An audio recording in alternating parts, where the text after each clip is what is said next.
দোস্ত, এই প্রথম একটা ছেলেকে দেখে এত ভালো লাগলো, কি সুন্দর। নাদিয়ার সাথে কেন? নাদিয়া, তোর সমস্যা কি বলতো? তুই ভার্সিটির পরিবেশ নষ্ট করতেছিস কেন? এসব তুই কি বলছিস মিম? আমি কিভাবে ভার্সিটির পরিবেশ নষ্ট করলাম? ভার্সিটি এরিয়ার মধ্যে একটা ছেলের হাত ধরে ভার্সিটি ঢুকতেছিস, পরিবেশ নষ্ট হচ্ছে না? এক্সকিউজ মি, আমি নাদিয়ার হাত ধরে ভার্সিটিতে ঢুকলে ভার্সিটির পরিবেশ কিভাবে নষ্ট হয়?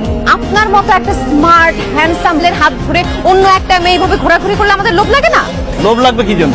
আমাদেরও তো তখন ইচ্ছা করে আপনার মতো একটা হ্যান্ডসাম ড্যাশিং ছেলের হাত ধরে ভার্সিটি আসি, ভার্সিটির ক্লাস বাদ দিয়ে তার সাথে চুটাই প্রেম করি। তাহলে তো এখানে নাদিয়ার কোনো দোষ নেই, দোষ হচ্ছে সব আপনার চিন্তা ভাবনায়, আপনার মনে। একদম ফালতু কথা বলবেন না। আমার চিন্তা ভাবনার সমস্যা মানে? সমস্যা হচ্ছে আপনার চোখে, সমস্যা আপনার মনে। আমার চোখে মনে সমস্যা মানে কি বলতে চান আপনি? আপনার চোখের সমস্যা দেখে আপনি নাদিয়ার মতো একটা মেয়েকে পছন্দ করছেন।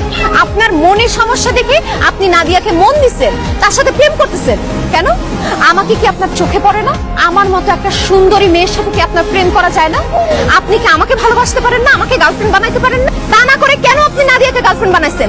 এই আপনার মতো সুন্দর হ্যান্ডসাম স্মার্ট ছেলেদের ভুল পছন্দের জন্য আমার মতো সুন্দরী মেয়েরা সিঙ্গেল থাকে। আমাদের তো 4-5টা বয়ফ্রেন্ড থাকার কথা। আর একটা ফালতু কথা বলবেন, নাদিয়া আমার গার্লফ্রেন্ড না। নাদিয়া আপনার গার্লফ্রেন্ড না? নাদিয়া, এই হ্যান্ডসামটা কে? আমার ভাই। এই হ্যান্ডসামটা তোর ভাই? ইয়েস, আমি নাদিয়ার ভাই। ছি নাদিয়া, এইসব ফালতু মেয়েদের সাথে চলিস তুই?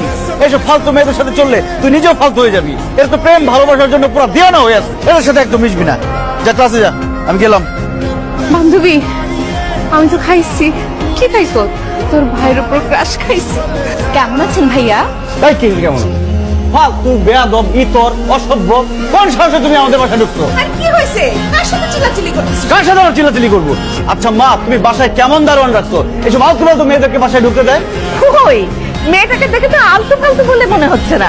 মাশাআল্লাহ মাশাআল্লাহ, কি সুন্দর লম্বা চওড়া দেখতে মেয়েটা।